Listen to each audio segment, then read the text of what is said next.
نحمده ونصلی علی رسولہ الکریم اما بعد فاعوذ باللہ من الشیطان الرجیم بسم اللہ الرحمن الرحیم۔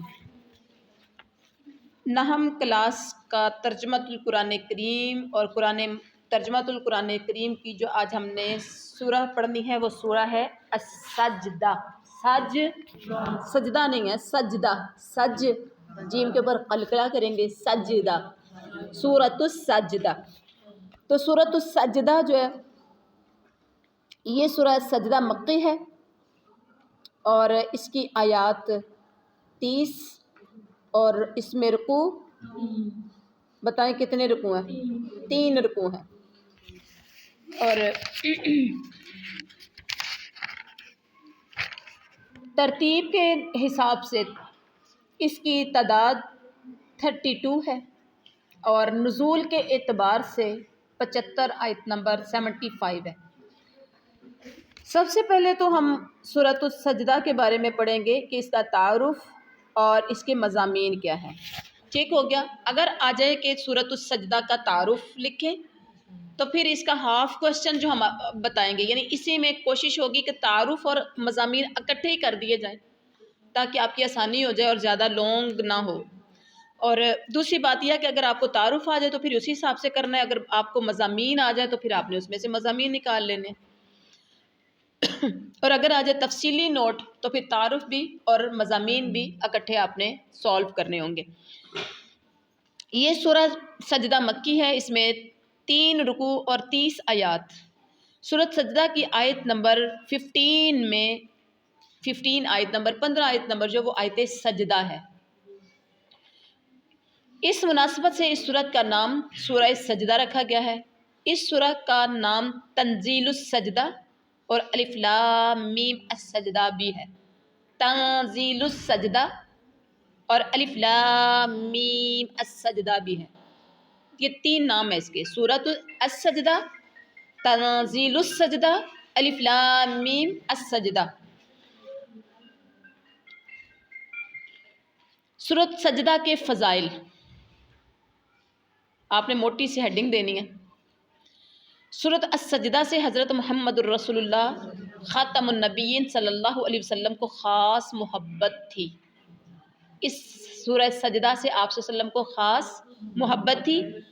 نمبر 1، حضرت جابر رضی اللہ تعالی عنہ فرماتے ہیں کہ نبی کریم صلی اللہ علیہ وسلم اس وقت تک نہ سوتے جب تک سورہ السجدہ اور سورہ ملک کی تلاوت نہ فرما لیتے، نہیں سوتے تھے۔ اور نمبر 2، حضرت ابو ہریرہ رضی اللہ تعالی عنہ فرماتے ہیں کہ نبی کریم خاتم النبیین صلی اللہ علیہ وسلم جمعہ کے دن نماز فجر کی پہلی رکعت میں جمعے کے دن نماز فجر کی پہلی رکعت میں اکثر سورہ سجدہ تلاوت فرمایا کرتے تھے۔ بخاری شریف کی حدیث ہے، یہ حدیث نمبر 1068۔ سورہ سجدہ کے مضامین، بہت سے مضامین ہیں جو کہ سورہ سجدہ کے اندر ہیں اور ان میں سے 7 مضامین ہم ڈسکس کریں گے۔ مین ہیڈنگز: نمبر 1، قرآن مجید پر ایمان لانے کی دعوت۔ نمبر 2، توحید پر دلائل۔ نمبر 3، آخرت کے دلائل۔ نمبر 4، اہل ایمان کی خصوصیات۔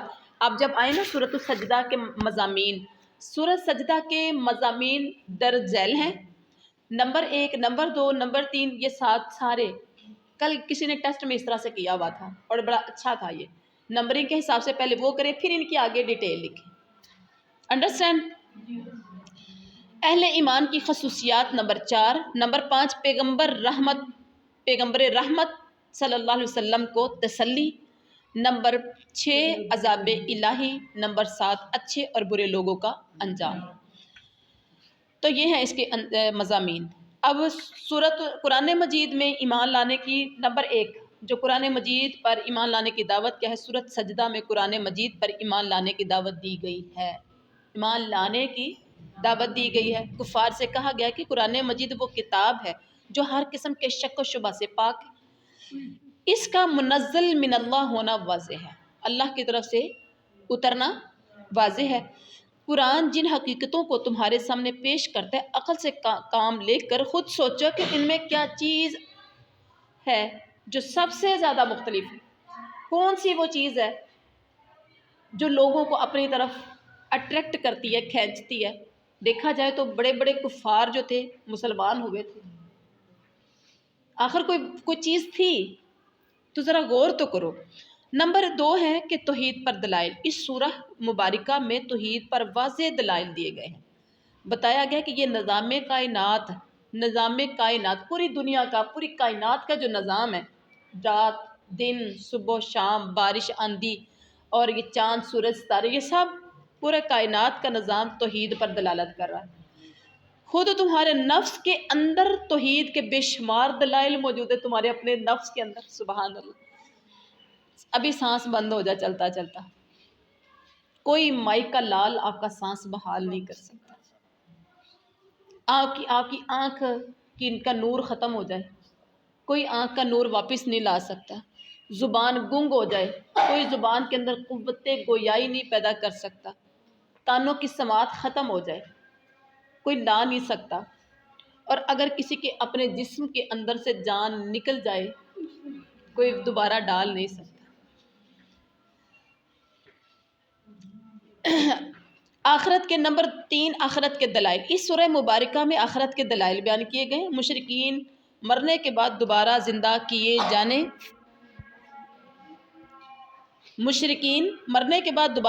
کیے جانے کا انکار کرتے تھے۔ اس سورہ مبارکہ میں خاص طور پر مرنے کے بعد دوبارہ زندہ کیے جانے کو ثابت کیا گیا ہے کہ کس طرح دوبارہ زندہ کیا جائے گا۔ منکرین قیامت کے اعتراضات کا بھی جواب دیا گیا۔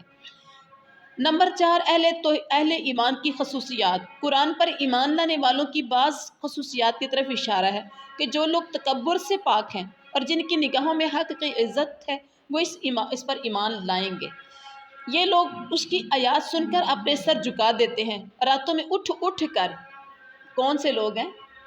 ایمان والے راتوں میں اٹھ اٹھ کر اپنے رب کو یاد کرتے ہیں اور اس کی راہ میں اپنے مال خرچ کرتے ہیں۔ ان لوگوں کے لیے اللہ نے آنکھوں کی جو ٹھنڈک چھپا رکھی ہے، ان لوگوں کے لیے اللہ نے جو آنکھوں کی ٹھنڈک چھپا رکھی ہے، آج ان کو کوئی اندازہ نہیں، ان کا کوئی اندازہ نہیں کر سکتا کہ مرنے کے بعد جب قیامت قائم ہوگی پھر جنت میں جائیں گے، جنت میں ان کے لیے اللہ نے ان کی آنکھوں کی ٹھنڈک کیا چھپا کے رکھی ہے، تو وہ کوئی نہیں جانتا، کوئی اندازہ ہی نہیں لگا سکتا وہاں ان کو کیا کچھ ملے گا۔ تو وہ اسی میں دیکھا ہے نہیں، صرف ایک تصور کرتے ہیں اللہ پر یقین رکھتے ہوئے کہ وہ اللہ ہمیں دے گا۔ اور راتوں کو اٹھ کے نرم گرم بستر، آج کی ٹھٹھرتی راتوں میں گرم بستروں کو چھوڑنا، ٹھنڈے پانی سے وضو کرنا، اور پھر مصلی پہ بیٹھ کے اللہ کو یاد کرنا، کبھی سجدے کی حالت میں تو کبھی رکوع کی حالت میں۔ تتجافا جنوبہم عن المضاجع یدعون ربہم خوفا وطمعا۔ ان کی کروٹیں ان کے بستروں سے الگ تھلگ ہو جاتی ہیں۔ کس لیے؟ اللہ سے ڈرتے ہوئے، کبھی امید رکھتے ہوئے تو کبھی ڈرتے ہوئے، جنت کی امید اور جہنم کا ڈر۔ اللہ اکبر۔ تو پھر اللہ نے انعام بھی تو اتنا بڑا دے رہا ہے۔ 5 نمبر پہ ہے پیغمبر رحمت صلی اللہ علیہ وسلم کو اس آیت سورہ مبارکہ میں تسلی دی گئی ہے۔ آپ صلی اللہ علیہ وسلم کو تسلی دی گئی کہ تم سے پہلے اللہ نے حضرت موسیٰ کو بھی کتاب دی تھی، تو جن لوگوں نے اس کو جھٹلایا اللہ نے ان سے انتقام لیا، اسی طرح سے اس کتاب کے جھٹلانے والوں سے بھی وہ لازماً انتقام لے گا۔ اور جس طرح بنی اسرائیل کے اندر سے اللہ تعالیٰ نے ان لوگوں کو امامت کا منصب بخشا جو حق پر ثابت رہے، اسی طرح وہ تمہارے ساتھیوں کو بھی خلق کی رہنمائی کے منصب پر سرفراز فرمائے گا اگر وہ حق پر مضبوطی سے جمے رہے۔